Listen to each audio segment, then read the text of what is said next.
afternoon, ma'am. In the last lecture, we revised chapter 2. Today, it's chapter 3. Any specific doubt in chapter 3?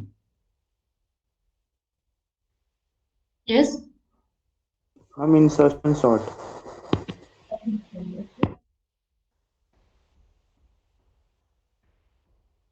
In searching sort? What do you mean by that? Ma'am, I have said insertion sort. Insertion sort. Okay. Any other algorithm? Okay, one is insertion sort. Anyone else? What about others? Do you even revise or not? Okay, let me revise. So in algorithm, we did searching and sorting, right? In searching, two types of algorithm, linear and binary. In linear search, it was given that search for x. Okay, x will be given and the list will be given. You need to find the location of x in that list, right? Yes, ma'am. So the procedure for linear search algorithm is you start with I is equal to 1. That is, start comparing x with a1. If it is not equal, then compare with a2. If it is not equal to a2, then go to 3. If it is equal to some xi, then it stops and gives you location I. Okay. So its code is while I is less than equal to n and x is not equal to ai. Whenever it is true, I keeps changing, keeps increasing, right? And once they stop while loop, that is either you are completed with the list or x is equal to some ai, right? Then it will stop. It will exit the while loop and it comes to if else, right? Then it again checks the condition that whether you are in the list or not. Then it gives you the location. Okay, wherever it exited the while loop, that location will give you. Okay, else otherwise it will give you 0. Okay, 0 means x is not present in the list.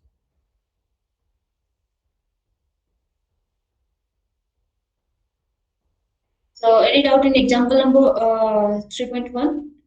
You needed to search for 7 in the list and answer will be 6. How? You will start with I is equal to 1. 1 is less than equal to n, here is the number of elements are 8, right? 1 is less than 8, less than equal to 8, and x is not equal to a1. So x is not equal to 1, true. So I will be 2. Then again it checks 2 is less than equal to 8 and x is not equal to 8, that is 2, right? The similar way, it will go up to a6. Okay, at a6, x is not equal to a6, that is, x is not equal to 7, that will be false. So it will come out of the while loop and again it checks whether 6 is less than equal to 8 or not. Yes, true. Then it gives you location is 6. Okay,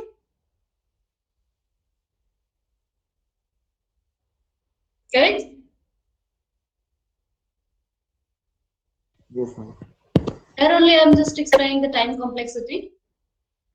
In the time complexity, we just compare we count the number of comparison. Number of comparison. Then this one and this one. This is just assignment operator. And here we have this one, right? So if x is equal to some ai, then while loop will be running how many times? I times, right? And in each while loop, we are just comparing twice, right? One is I, whether we are checking I is less than equal to n, and another is we are just comparing with x, right? So two comparison at each step. And whenever I, how many comparison? 2i, right? Yes, ma'am. For I steps, it will be 2i number Yes, of ma'am. comparison. At ith step, it will be giving you false. That's why it exited and it come to here, right? Then once it will check I is less than equal to n, that means one outside the while loop. Okay, 2i inside the while loop and one comparison outside the while loop. And I is running from 1 to, I can be from 1 to n, right? Okay, Yes, ma'am. so, Yes, and ma'am. This is when X is present in the list. If X is not present in the list, this condition will be true for n steps, right? Because X is not equal to A1, not equal to A2, and so on up to n. Up to n, it is not equal to n, right? So how many comparison? 2 into n, right? 2n plus 1. Then again X is not equal to n, that is true. Then I becomes n plus 1. Then it compare n plus 1 is less than equal to n or not. False. At this one we got false, right? And we don't have any a n plus 1. So this one comparison is being done, right? So how many? 1 is to exit the while loop, that is 2. check whether this is false or not true, right? 2n plus 1 inside the while loop, and outside n plus 1 is less than equal to n. That is false, but still we are comparing, right? In that sense, it will give you location 0, right? So 1 is in if else. Okay, so how many comparison? In the worst case is what? When X is not present in the 2n list. plus 2. 2n plus 2.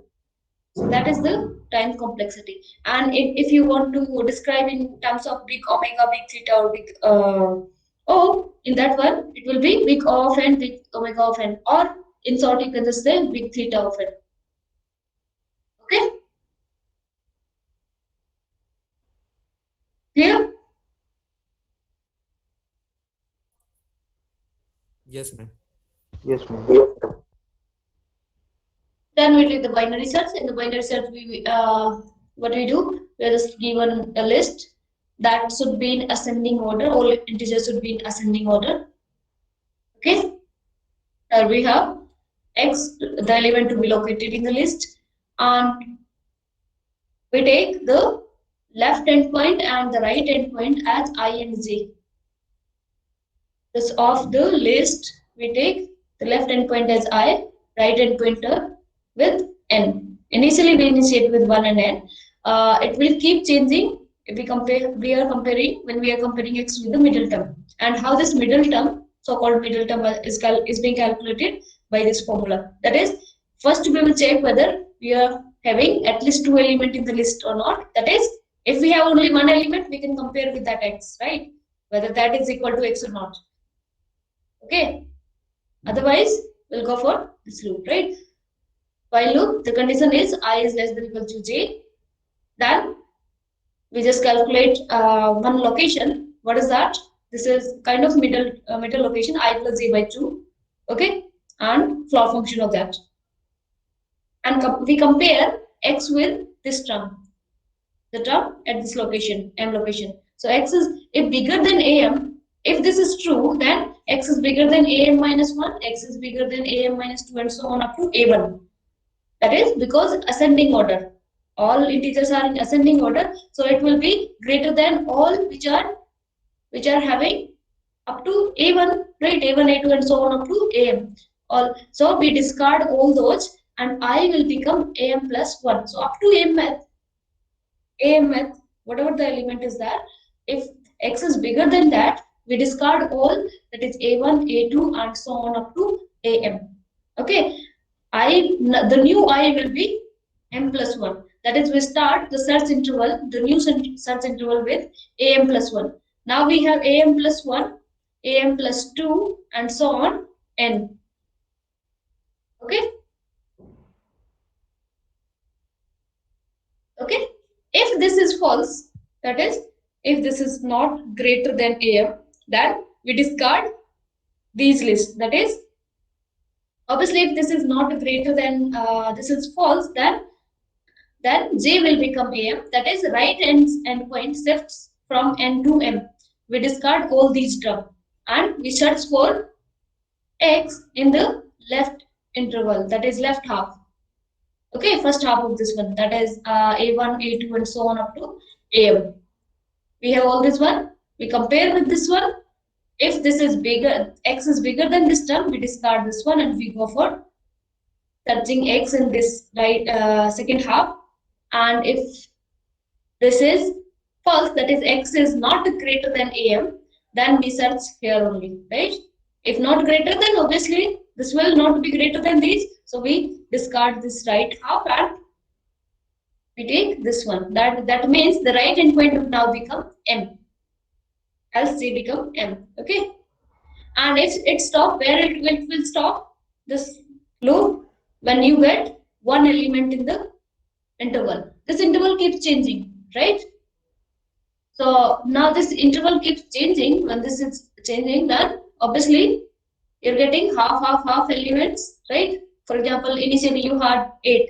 Then in next step, after this one, after comparison, once we are comparing with x, here we get 4 element. Then again it goes back to this one condition, again checks, again it compares, and at the second step, this one condition, second time we check this one, at that time again half element gone, right?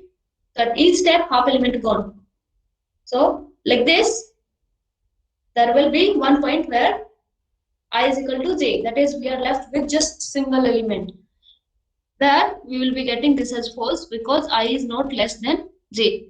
In that sense, it will exit and it comes to this one. The single element we got, I is equal to j, we will compare with that x is equal to that element or not. If yes, it will give you the location I, else it will return you the location 0. That means if it gives you 0, that means x is not present in the list. Okay? Yeah? Yes, ma'am. So time complexity for binary sets is also there in your syllabus.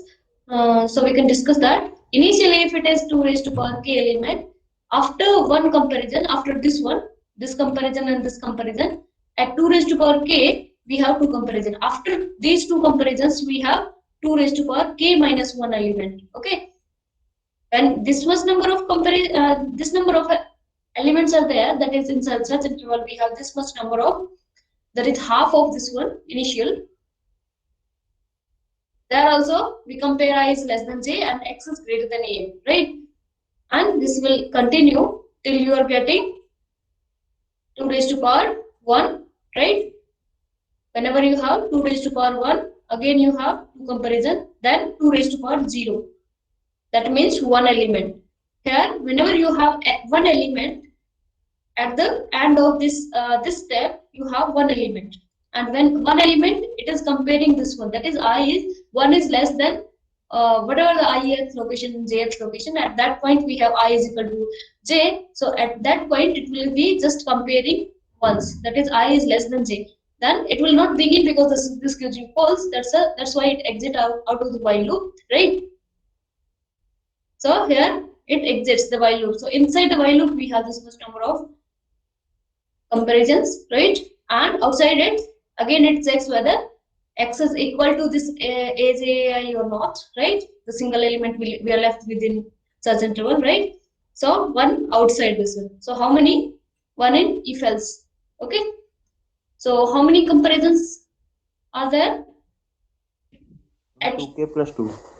2k, right? This one 2 k times this one plus 1 plus 1, right? So how many 2k plus 2?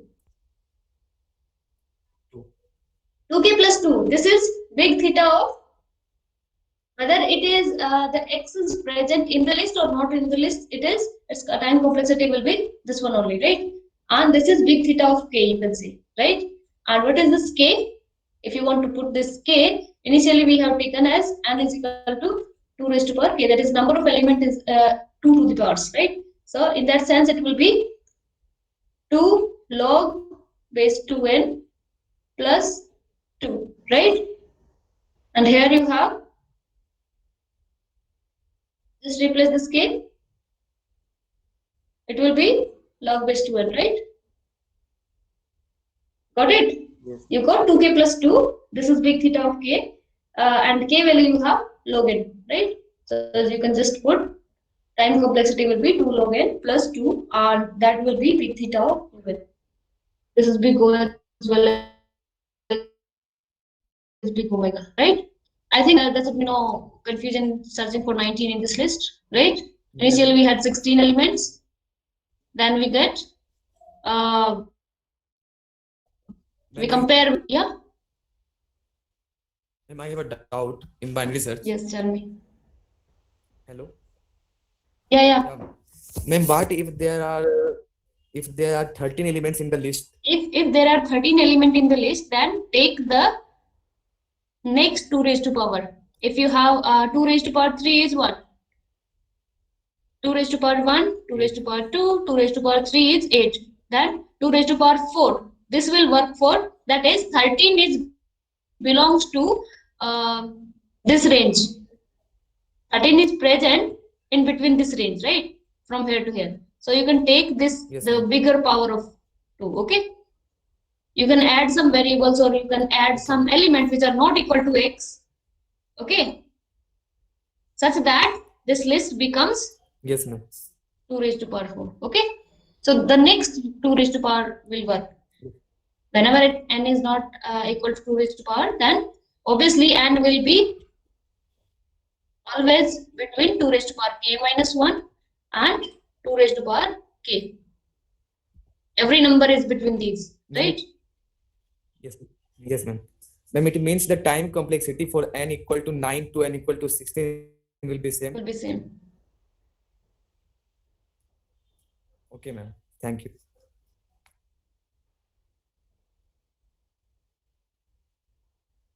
Here, I think there is no doubt in this one.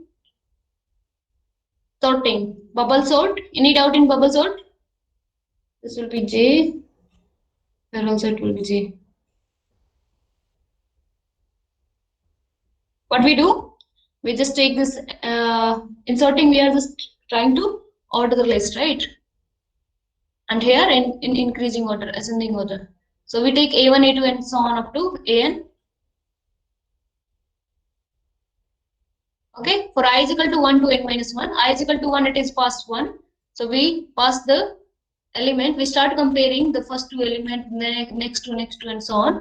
Interchange if this one is larger than this one, right? If A1 is larger than this one, then we interchange it and we pass this list how many times? N minus 1 time.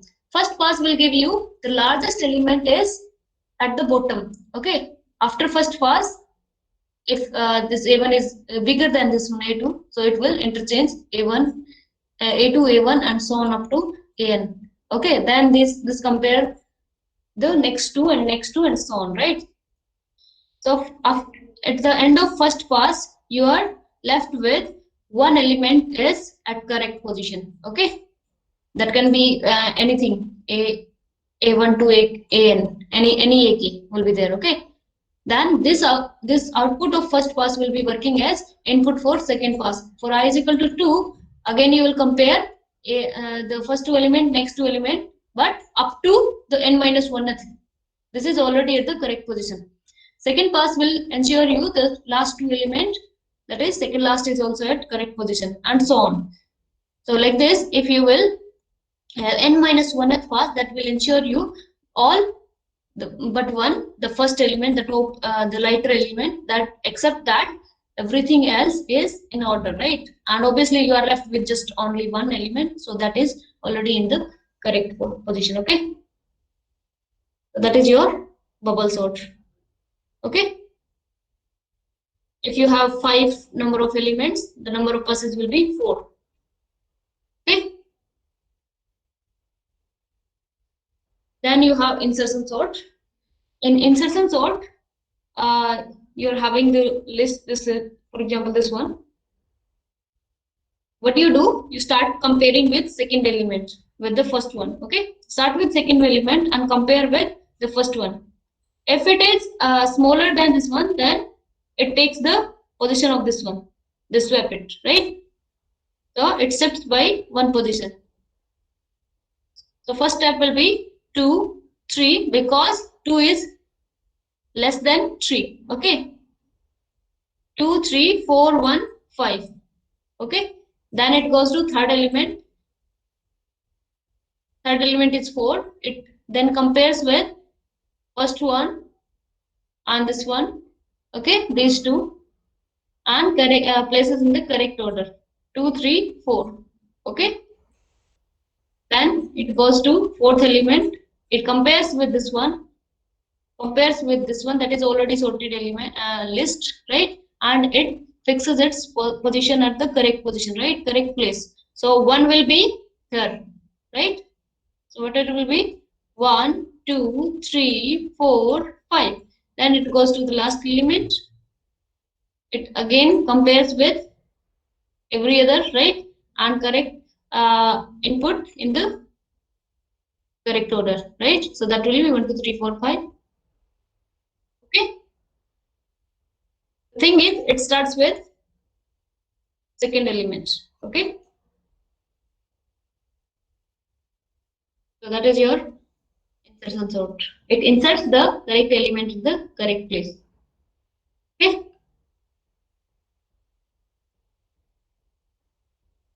Then growth of function, big O, big omega, and big theta. In case of big O, you first, what do? You fix some k and you check after that k how this function behave, right? Can you write in this format or not? So f is big O of g if you fix some k and you check for whenever x is greater than k, fx is, and fx, whenever x is greater than k, fx is behaving like that. Fx is less than equal to some constant into gx. In that sense, this fx will be big, said to be big O of gx. Okay, and when these two are polynomial, fx and gx, in that sense, directly you can just see whether this will be a big or big or not of gx if degree of f will be either less or equal to, okay, degree of gx. In that sense, gx, if this is happening, then in that sense fx will be always big O of g. Okay, if degree is greater than gx, then fx will never be big O of gx. Okay, and if you have for the same condition, that is a, whenever x greater than, you fix some k and x greater than some that k, if you find this inequality, that is the reverse opposite inequality, fx is greater than equal to some constant into gx. Okay, fx is constant gx. If you find that, then it will be fx is big omega of gx. And here it will be degree of fx is greater than equal to, in that sense, if f and g both are polynomial function, in that sense you have degree of f should be greater than equal to degree of g. Only then it will be big omega. And if both, that is, if you are able to find some constant c1 and c2, for that you are able to show fx is greater than equal to some constant into gx, that is big omega, and less than equal to some constant into gx, right? That is big O. This is big O and this is big omega. In that sense, and this is happening for x greater than some k. In that sense, it will be fx is both big O and big omega. In that sense, we say this is big theta of g. Clear? And while proving big O, this inequality will always have, you generally choose x is greater than 1, that is k is equal to 1. For x greater than 1, you have 1 less than x square, less than x cube, and so on.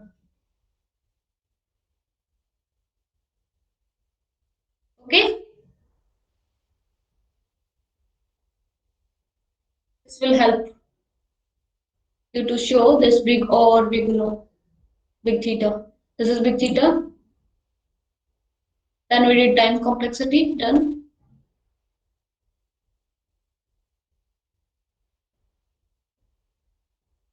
Then we did integers and division.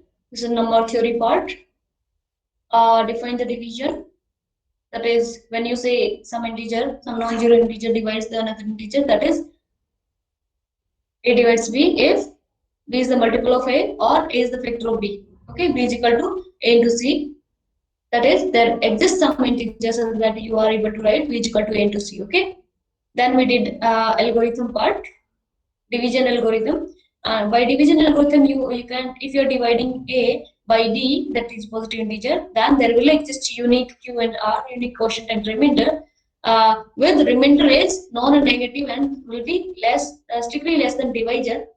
A is dividend, D is divisor, Q is quotient, R is remainder. So with this condition, it will be non-negative such that you are able to write if you multiply divisor and quotient, and if you add R, you will be getting this dividend. Okay.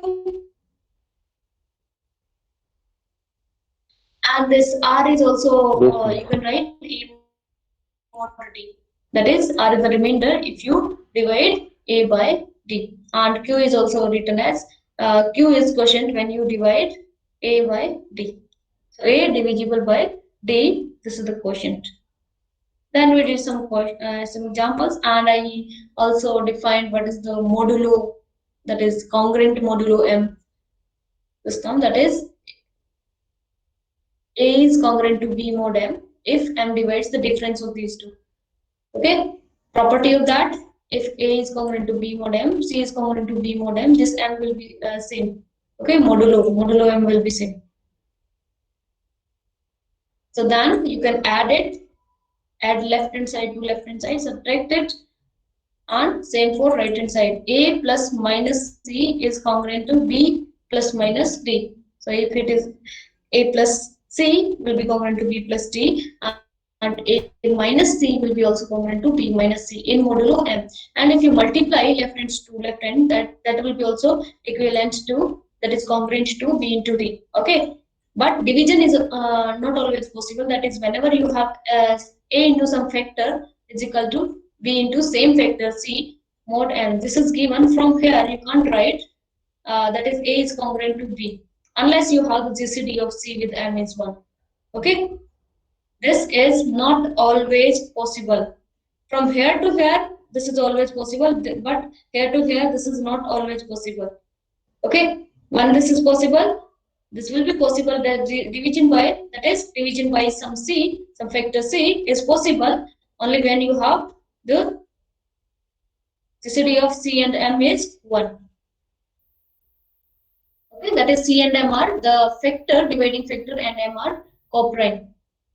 In that sense, only it will be possible, otherwise not. Then we did this pseudo random number. That is, if you have the generator will be given the question. Then you can find the sequence of pseudo random number, and that will repeat after sometimes. That is, at most after m numbers, it will repeat.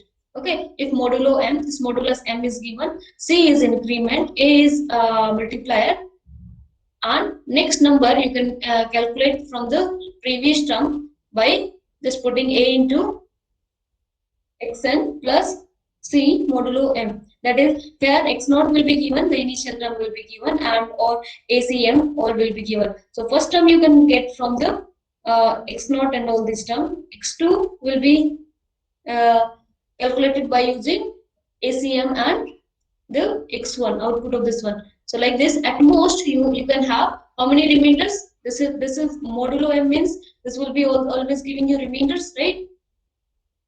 So if you apply modulo m, you can have m remainders 0, 1, 2, and so on up to m minus 1. So this much number of remainders you can have. So at most these numbers will be there in this sequence. Okay. At most m numbers, right? And evaluating this quantity. So what do you do? If you apply a modulo m, that is on any integer, if you apply mod m, then what do? You just divide a by m, and whatever the remainder is that you can write, that will be always correct. And the other thing is, you can, for other solution for this congruence, you can plus, you can just add mk, the multiples of m. Okay, k is an integer. You can add or subtract any multiples of m. That will be also working with it. Okay. Add pseudo random number. And we did primes and GCD. Any doubt till now?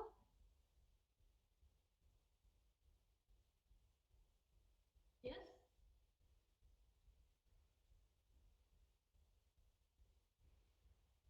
Any doubt till now? Am I audible? No, ma'am. No doubt, okay. No, ma'am, no doubt.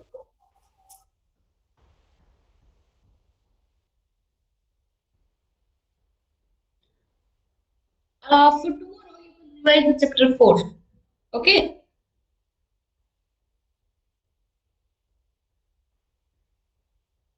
Mhm.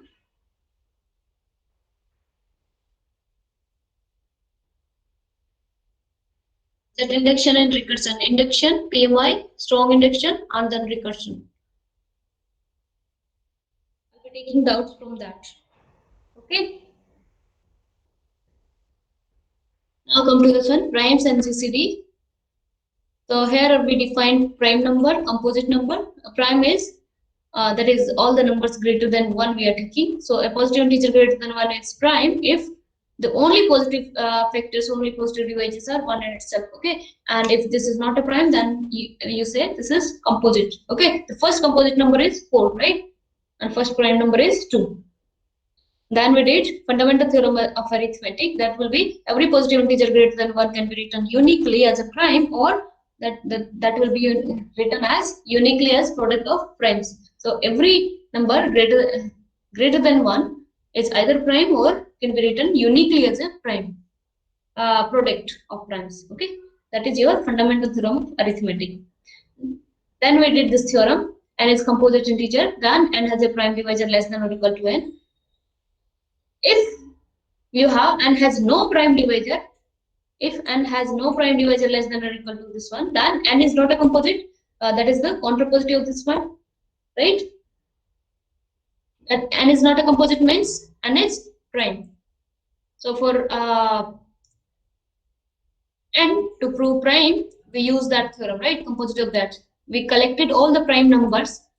We are not saying prime divisors. So all the prime numbers, we collect all the prime number which are less than equal to root n and check whether it is dividing that number or not, that n or not. So for example, 101 showing this is a prime. So you just collect all the prime numbers which are less than equal to root 101 and then check whether these divides this one or not.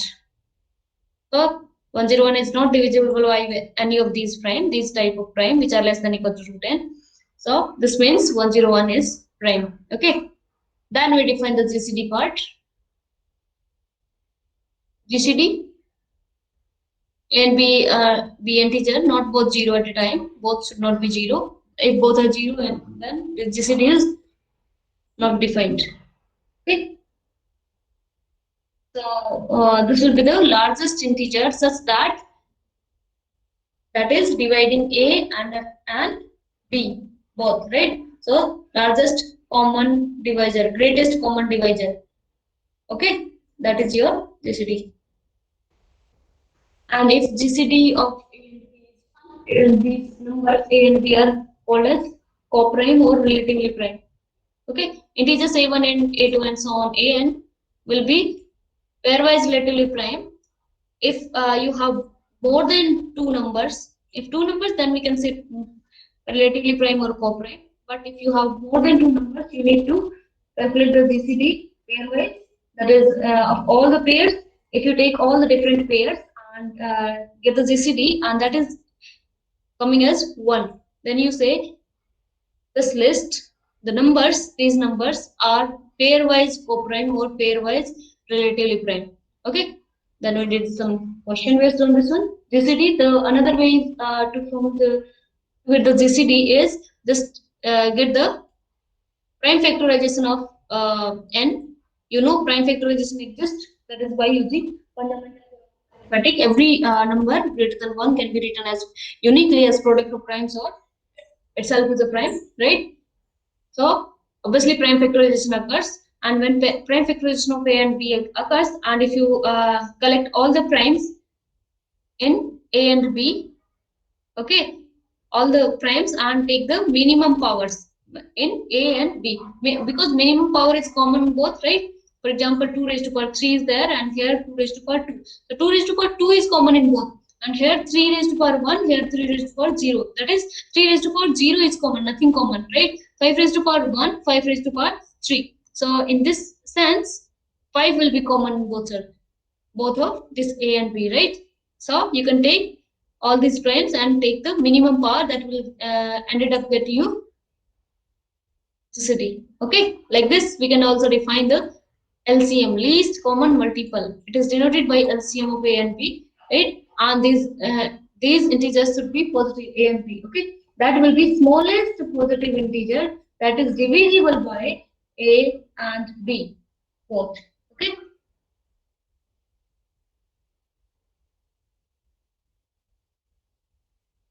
That is A and B both dividing this LCM. Okay.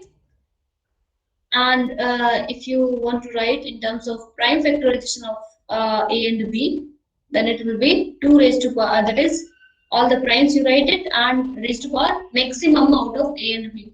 So here 2 raised to power 3, 2 raised to power 4. So a number which such that is divisible by both, that will be having 2 raised to power 4, right? Maximum of this.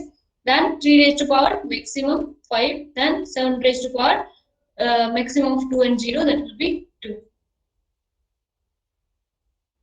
Then we did this one. You need to collect all the positive integers which are less than equal to less than 12 and are relatively prime to 12. That means which are having GCD with 12 is 1 and which are less than this one, and positive integer means greater than equal to 1. So all those numbers are this one.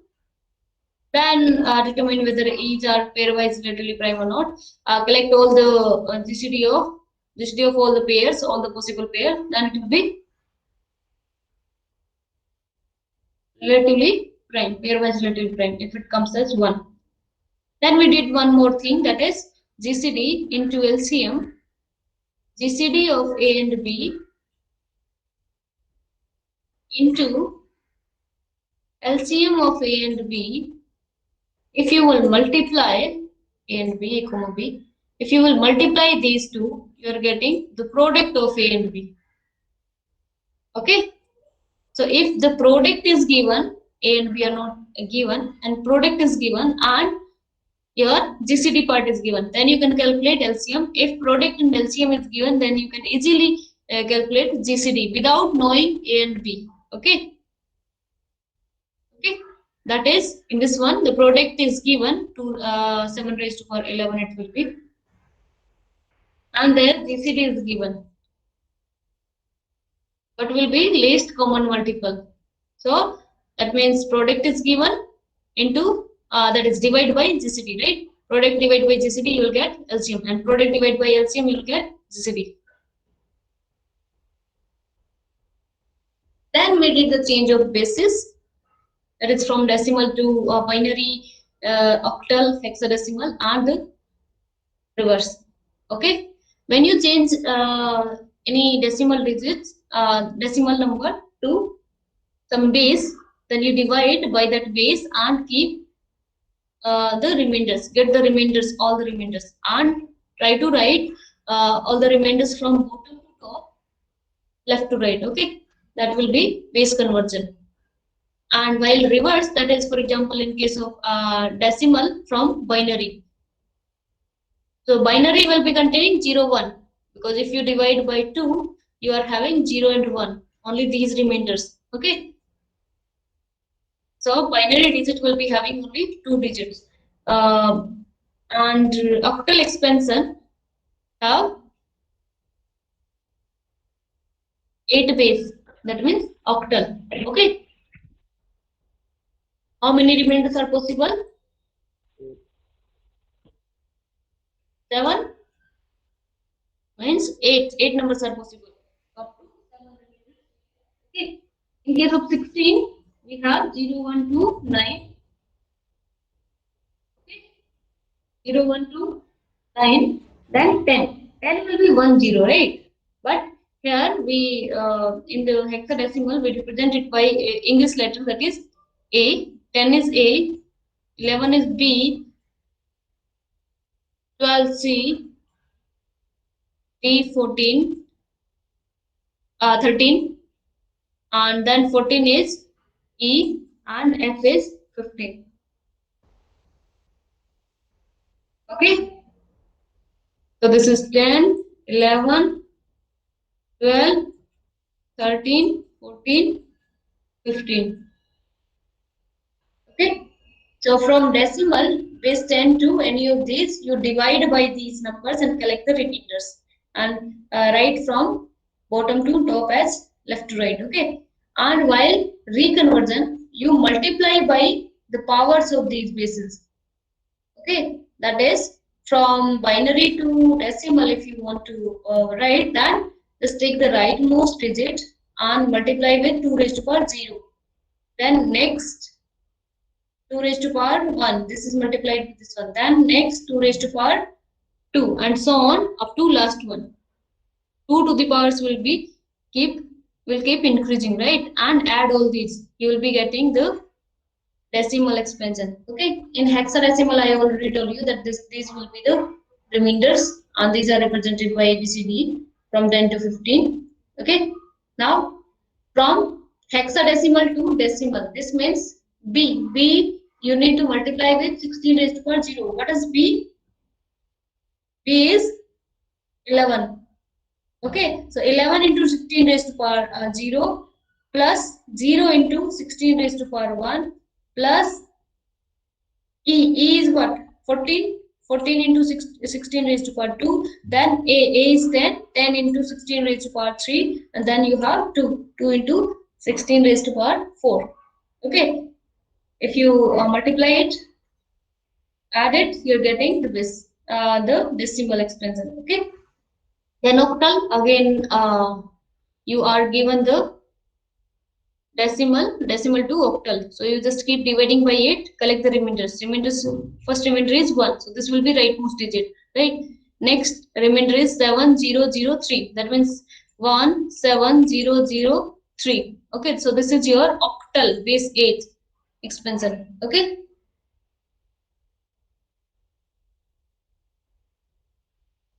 Clear? Then we had hexadecimal from this one. Obviously, you keep dividing by 16 and whatever the remainder like these 2 digits, you can use these characters, right? From hexadecimal to binary and binary to hexadecimal. One way of doing that is, what do you do? Just hexadecimal to decimal and then decimal to binary. Okay, hexadecimal to decimal, then decimal to binary. Okay, but it's a long process, so directly you can calculate. What is hexadecimal? 2 raised to power 4, no? Yes, ma'am. 2 raised to power 4. 16. Base is 16, right? So when base is 16, and in binary you have base is 2 raised to power 1, right? So these 4 digit you can divide by 16 or you can divide 4 times by 2, right? So these 4 digits of binary number, okay, this block of 4 digits in binary will be corresponding to 1 hexadecimal. Okay, 4 times of this one will be same as 1 times of hexadecimal. Okay, so what do you get? 11, that is 1100. This is for 12. 12 is corresponding to C, right? Then this block. Always choose blocks from right hand side. Okay. Then this one, and then this one, and this is not 4 digit block, so you can just put 0, 2 0 in left hand side, right? So that both will be remaining same. So this is your C, this is your B, and this is your E, right? And this is your 3, right? 3 E B C 16. Yes, any doubt?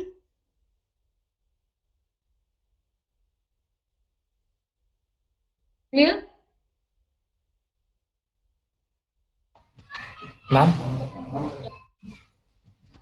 can you explain that big O, big omega, and big theta ones? I'm having that. First you tell me this one is straight or not? Yes, ma'am. And from hexadecimal to binary, every hexadecimal digit, 1 hexadecimal digit will be corresponding to 4 binary digit. So D is corresponding to 13, Okay. So 30 for 13 we have 1101. You can write it. Okay. And then for 8 we have 1000, and for A we have 1010. That is for 10 we have this one, right? So you can do that. What is doubt in big connotation? That proving part. I don't understand that part. I mean, where you need to Yeah, write. tell me specific example. 1 minute, ma'am.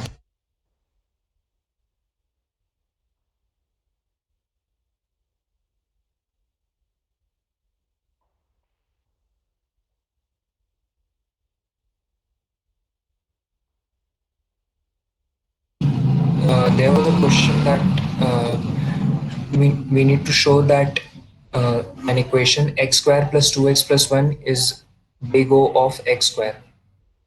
X square plus 2x plus 1 is big O of x square, right? Mm. This means fx is your this one, right? You want to show fx is big Yes, O ma'am. of gx.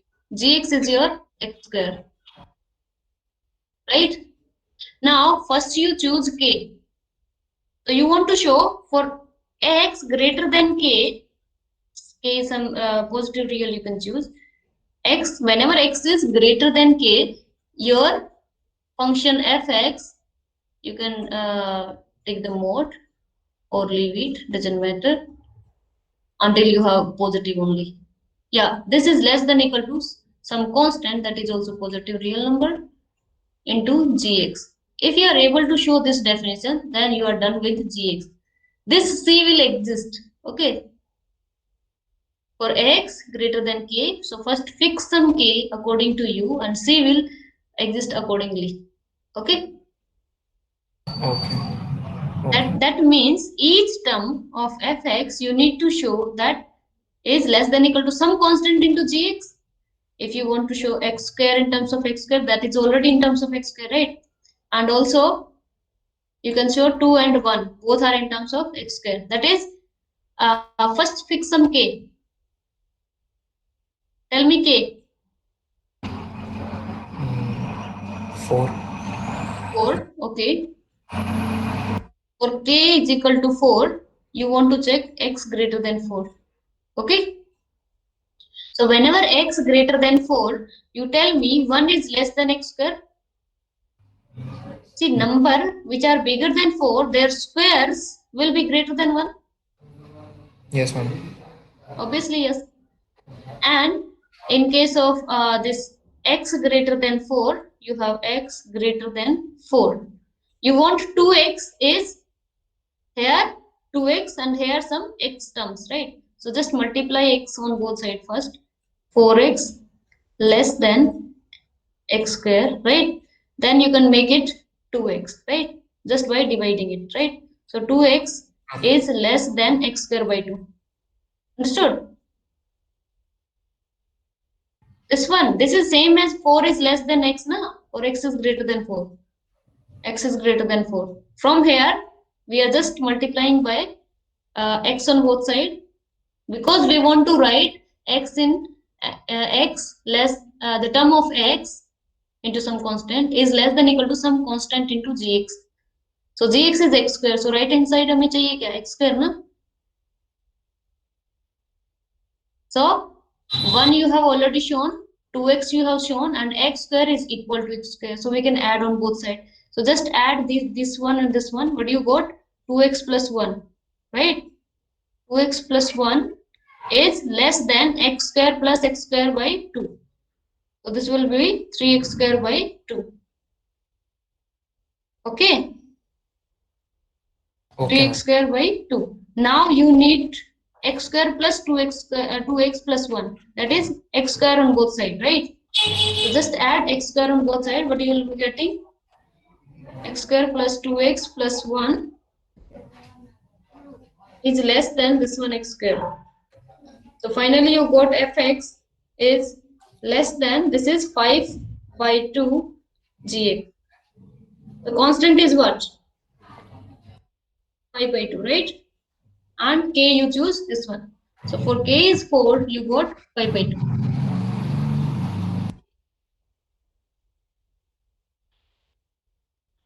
For simplicity, you can choose k is equal to 1. That will work always, most Okay. all the cases. Okay. If you choose k is greater than 1, then it will be 1 is less than x square. And here it will be 2x is less than 2x square, right? So in that sense, it will be 3, 4. Constant will be 4. If you choose k is equal to 1. And that means depending on the value of my k, the constant will. Yes. It will depend on the k. The constant will change. You need to just show this definition. Don't look at these whether this will be same for two persons or not. This may be totally different for thousand number of people. Okay. For all of you, this k and c may be different, but this definition should match. That is, for any k, you take any k, and whenever you pick any x greater than that k, for your k, it should be there. Okay, this should hold this definition. Okay, that is, fx should be less than equal to some constant into gx. Clear? Hmm?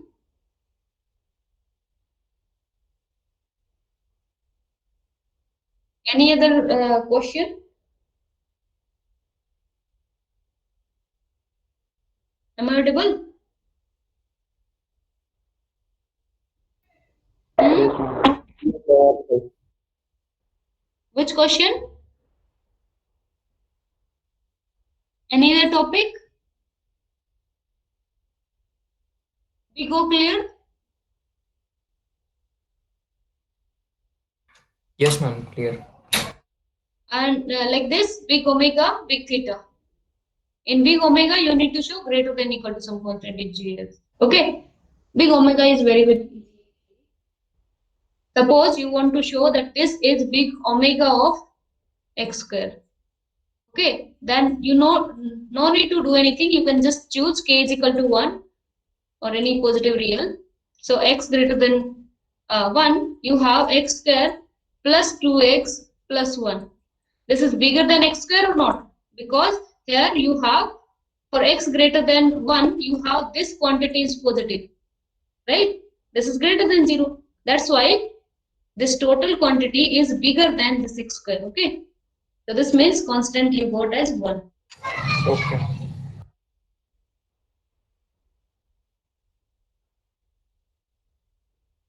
So I hope big omega big O is clear, and if both are happening, then big theta.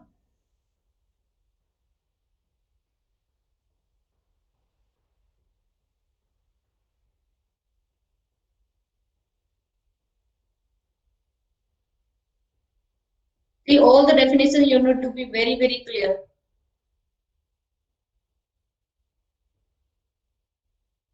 Okay. Yes, ma'am.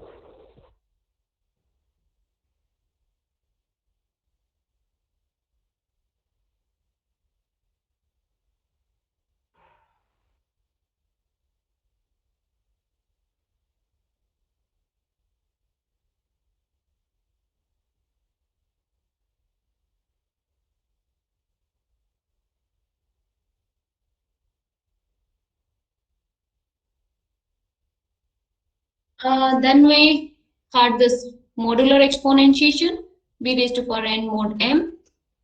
To calculate this, when b, n, and m are very, very large integers, you can use this this algorithm, modular exponentiation, to calculate the value of this one. That is, you need to first calculate the binary expansion for n. Okay, that is a naught, a1, so on, ak minus 1. And m will be always positive, right? Mod m we take as positive. We initiate this algorithm by x and by taking two variable x and power. X we initiate by 1, power will be b mod m. We don't take b raised to power anything, b raised to power just 1. Okay, b mod m. So initially x is equal to 1, power will be b. in modulo m we are working. So for I is equal to 0 to k minus 1, that is this much number of times this loop will run. So for if whenever you have ai is 1, that is any of these binary digit is 1, at that point x will change. X will change to x into the latest power, the latest x into latest power, and apply the modulo m and reduce the number. Okay. So if ai is 1, so in binary expansion you have some ai is 1, some ai is 0. Okay. So for 0 it will this x will not change, but power is changing for all the steps. Okay. This is not if then, right? This is not else part. This is everywhere it will change. Power will be power into power modulo m. That is power square into that is under modulo m. For example, you want to find 3 raised to power this one 644 modulo 645. You have this is n. Calculate the binary expansion for this m. B will be 3 and n will be m will be this one. First calculate the binary expansion. So the rightmost digit for binary expansion is 0. You start taking x is equal to 1 and or is equal to b mod m, that is 3. Okay. So whenever ai is 0, x will not change, x will be remaining same as it was before the step, and power will change everywhere, power into power before this one. So again x will not change because ai is 0. A2 is 1. At this time, x will change x into the latest power. Latest power we have 81, right? So x into 81, and power will be again power into power. So like this, whenever you are end up getting k minus 1 at step, I is equal to 9. In this case, you are again a9 is 1. You're done with x is equal to. The step will be executed x into power. The latest x you had for 71, and the latest power is 111. So you got this one. Just multiply it, calculate under, reduce it under the modulo m, and you are getting 36. So in the last step, no need to calculate power. That will be power into power. This x only gives you solution for this b raised to power m and mod m. Okay. Then we had this Euclidean algorithm. Euclidean algorithm is just writing the long division method by using GCD. We had calculated by using the long division method, right? That is, if you take b is greater than a, then for example 662 is bigger than 414. So first calculate quotient and remainder for this one. Then this divisor become the dividend over here, right? 414. Then again calculate the, this is Q0 and R0. You can just say Q1 and R1. Again quotient and remainder. Then, and this remainder will be less than divisor, right? Greater than equal to 0. And if you are getting remainder at 0 at sometimes, you just stop there. And the last non-zero remainder will be your GCD. Okay. So writing these in terms of division algorithm, that is this according to this one, but you according to division algorithm, how can you write 662 is equal to this divisor into quotient plus remainder. The next step will be you just work for this division, that will be this is equal to R0 into Q1 divided by R1 plus R1, right? That is dividend will be divisor into quotient plus remainder, and so on. So that will be your Euclidean algorithm. Okay. So like this, and GCD will be the last non-zero remainder. Okay. Got it? And from here only you can also write the GCD of A and B as, from these steps only you can write GCD of A and B as linear combination of A and B. Okay, ax plus by, x and y are integer. You can start with taking this one 2. Just write 166 left hand side, then move this as left hand side, then put the value of 82 over there and collect all the coefficient. Then 166, put the value of 166 over there and collect the coefficient, and then finally you put the value of 248 and collect the coefficient. at this after putting the value of 248, you will be ending up getting this one 414 into some integer plus 662 into some integer, that x and y